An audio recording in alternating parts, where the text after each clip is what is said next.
अपने बालों को कर्लिंग आयरन से सीधा कर रही थी। पास रखे हुए एक तांबे के चमचमाते केतली में अचानक हलचल हुई। केतली से 200 रुपए निकल आए। महिला ने खुद को फिर से कर्लिंग आयरन से छुआ। केतली थोड़ी कांपी। उसमें से फिर कुछ नोट निकल आए। इस बार 700 रुपए निकले। महिला अपनी आंखों पर विश्वास नहीं कर पा रही थी। वह मुड़ी और मेज के कोने पर जोर से ठोकर मारी। दर्द से वह चिल्लाई, लेकिन फिर केतली को देखा तो चेहरा खिल उठा। 400 रुपए और नोट हाथ लगे। फिर वह रवि के किचन की ओर देखी, जोर से मुक्का मारा। नोट उड़ते हुए बाहर आए। जब रवि घर वापस आया, कमरा अस्त व्यस्त था। उसे लगा घर में चोर घुस गया है। महिला ने केतली रवि को देते हुए उसका थप्पड़ मारा। रवि चक्कर में आ गया। महिला ने समझाया कि जब शरीर को दर्द होता है किसी पतिलांत नहीं करते, केतली से पैसे खुद ब खुद निकलते हैं। रवि इसे नहीं मानता था। कहता है तुमने पहले से पैसे केतली में रख दिए हैं। महिला बोली, अगर नहीं मानते तो एक बार फिर कोशिश करो। महिला ने घुटने से रवि के पेट पर वार किया। रवि दर्द से झुक नहीं पाया। केतली से नोट झड़ने लगे। कुछ बार कोशिश करने पर दोनों ने महसूस किया कि जितना ज्यादा दर्द उतने ज्यादा नोट निकलते हैं। महिला ने कहा, अब तो हम अमीर हो जाएंगे। रवि को दिल में बेचैनी भी हुई। दोनों ने मिलकर तय किया 10 लाख रुपए हो जाए तब बंद करेंगे। वे केतली को चूल्हे पर रखकर अपने हाथ धीरे धीरे आग की तरफ लाए। नोट उड़ते हुए बाहर आने लगे, लेकिन कुछ ही देर में दोनों थक गए। महिला ने केतली को बैग में रखा और ब्यूटी पार्लर जाकर पेयरिंग करवाने लगी। खुद पर जितना कड़ा था उतना ज्यादा नोट निकले। रवि ने भी तरीका ढूंढ निकाला। दांतों का इलाज करते हुए डॉक्टर से कहा, बीमारी की दवा मत देना। डॉक्टर ने ड्रिल चालू की। तीव्र दर्द की आवाज कमरे में गूंज उठी। फिर दोनों टैटू शॉप गए और वो सब तरीके आजमाए जिससे शरीर को दर्द हो। इतना दर्द सहकर उन्होंने 2 लाख रुपए आसानी से कमाए। पैसे टॉयलेट में छुपा दिए और फिर खरीदारी के मूड में आ गए। रवि ने स्पोर्ट्स कार बुक की। महिला ने कीमती गहने पहने। जो पहले किराया भी नहीं दे पा रहे थे वो एक आलीशान बंगला खरीद लिया। दोनों अमीर बन गए। वो जादुई तांबे की केतली महिला ने किसी पुरानी दुकान से चोरी की थी। केतली की असली कहानी जानने के लिए रवि उसे विशेषज्ञों को दिखाने ले गए। विशेषज्ञों ने बताया कि यह केतली 2000 साल पुरानी हो सकती है, लेकिन इसकी असली पहचान नहीं बता पाए। फिर दोनों लाइब्रेरी गए और मध्यकालीन इतिहास में केतली के बारे में पढ़ा। कहानी थी कि केतली में रहस्यमय ताकत है, लेकिन जिसके पास भी केतली आई उसका नतीजा ठीक नहीं रहा। वे अपने महल में पार्टी कर रहे थे। तभी एक विदेशी आदमी आया। कहता है कि उसने टीवी पर केतली देखी है और उससे बात करना चाहता है। रवि ने टालने की कोशिश की, कहा कि केतली दान कर दी है। फिर उसे बाहर भेजना चाहता था। महिला ने दरवाजा बंद कर दिया, पर वे उसकी बातों पर ध्यान नहीं दे रहे थे। बाहर से आवाजें आई। दरवाजे के बीच से झांका तो 2 बड़े दाढ़ी वाले आदमी चोरी कर रहे थे। रवि बाहर भागा और बैटन लेकर मुकाबला करने लगा। बड़े दाढ़ी वाले बोले, कितने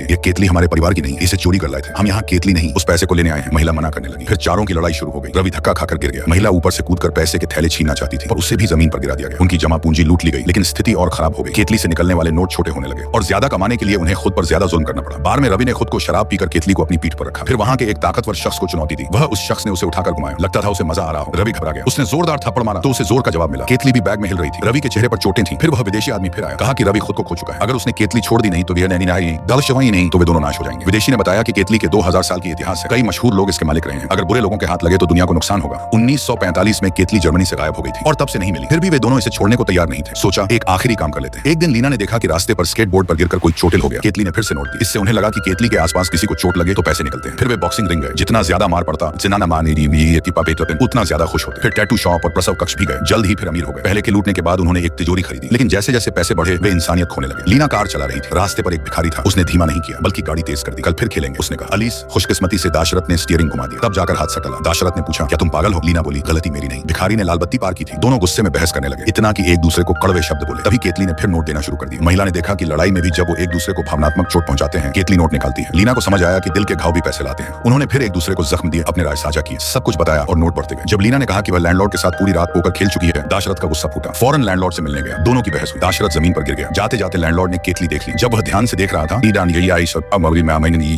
लीना डर के मारे केतली वापस ले आई। फिर भी वे एक दूसरे को चोट पहुंचाते रहे, लेकिन नोट कम होने लगे। तो उन्होंने अपने आसपास के लोगों पर निशाना साधा। पहले पड़ोसी पति को बताया कि उसका पालतू उसकी पत्नी से मारा गया, जिससे पति पत्नी में लड़ाई हुई। फिर दाशरथ अपने पुराने ऑफिस गया। उसके पूर्व बॉस की पत्नी से मिला। बताया कि उसका पति ऑफिस की सहकर्मी को रखता है। ऐसे छुपे हुए राजों से उन्होंने जल्दी पैसा कमाया। फिर लीना ने बड़ा राज फांका। उसका देवर नहीं जानता कि उसकी बहन शादी से पहले गर्भवती थी और बाद में जन्मा बच्चा उसका नहीं है। वे बहन के घर गए और उसके पति को सच बताया, लेकिन जब लीना सच बताने लगी उसकी बहन डरी हुई थी। अंत में उसने कुछ नहीं कहा। घर लौटकर लीना ने सोचा, अपने परिवार को चोट नहीं पहुंचा सकती पर अनजान लोगों को चोट पहुंचा सकती है। एक नई योजना उसके दिमाग में आई। दोनों जंगल में बड़े गड्ढे खोदे। सोचा कुछ बदमाशों को मारकर पैसा कमाएंगे, पर दाशरथ ने उसे पागल कह दिया और काम छोड़ दिया। फिर वो डॉक्टर के पास गया जो केतली छीनना चाहता था। डॉक्टर ने बताया कि जादू खत्म करने के लिए केतली का मालिक खुशी खुशी उसे वापस देना होगा। अगर लीना को पहले जैसा बनाना है तो केतली डॉक्टर को हाथ से देनी होगी। रात को दाशरथ केतली लेकर खिड़की पर बैठा। लीना को छोड़ने के लिए मनाने की कोशिश की। वो मान तो गई, पर उसकी आंखें अभी भी केतली पर टिकी थी। अगले ही पल नहीं, दाशरथ घास पर गिर गया। कुछ देर में होश आया। लीना को भी एहसास हुआ कि सबसे जरूरी पैसा नहीं अपना साथी है। उन्होंने तय किया अगले दिन केतली डॉक्टर को दे देंगे, लेकिन उसी रात केतली गायब हो गई। पता चला लैंडलॉर्ड ने चुरा ली है। उन्हें खतरा समझ आया और केतली वापस लेने का फैसला किया। अगले दिन दाशरथ और लीना सीधे लैंडलॉर्ड के घर गए। खून से लथपथ लैंडलॉर्ड इच्छा से बहका हुआ उन पर बंदूक तान रहा था। अपनी जान देकर पैसे पाने की कोशिश कर रहा था। तभी काले कपड़ों में लोग आए। वे भी केतली से युद्ध थे और भागना चाहते थे। फिर गोलीबारी शुरू हो गई। दाशरथ और लीना सोफे के पीछे छिप गए। कुछ देर बाद कमरे में नोट बिखरे थे और 4 शव पड़े थे। अंत में दोनों ने बिना हिचकिचाए केतली डॉक्टर को सौंप दी और पुरानी कार लेकर सादगी और खुशी से जीने लगे। डॉक्टर ने केतली समुद्र की गहराइयों में डुबो दी। अब कोई उसे नहीं पा सका। अगर तुम्हारे पास ऐसी केतली हो, क्या तुम इसके लालच का सामना कर पाओगे?